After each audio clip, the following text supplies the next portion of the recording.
ប់លើស្លឹកណោតចិត្តបងឆោតលួចមន់ស្រន់ទេវតាខ្ញាសាតាមខ្យល់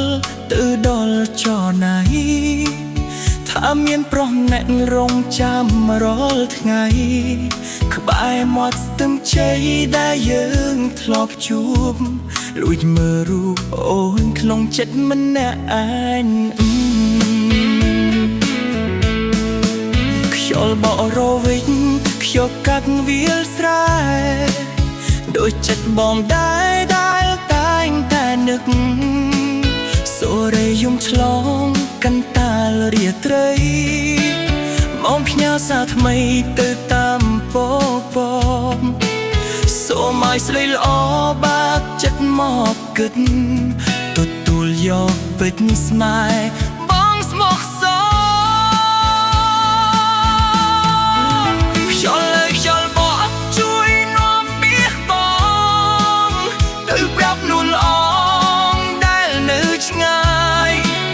ថាចិត្តបងនេះមិនដែលណាយផ្ញើក្តីស្រឡាញ់ទៅតាមសូរខ្យល់សូមឲ្យមានស្ងួនបានដឹងយល់ថាបងនៅខ្វល់ព្រោះតែស្នេហ៍អូន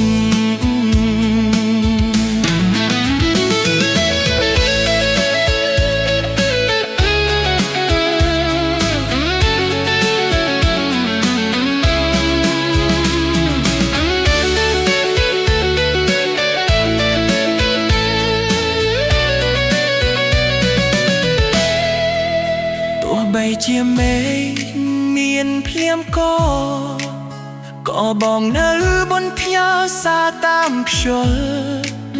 មិនឲ្យស្នេហ៍យើងត្រូវអន្តរាយទោះបីជាកាយនៅឆ្ងាយពីគ្នាបងសន្យាថានឹងស្មោះតែអូន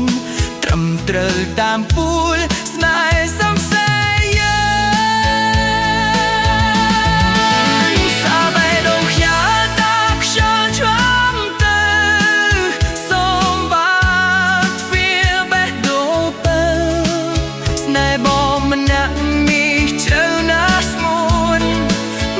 បងស្មោះពិត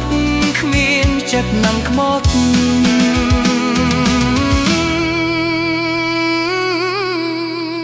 ស្នេហ៍យើងមិនភ្លេចផ្ញើ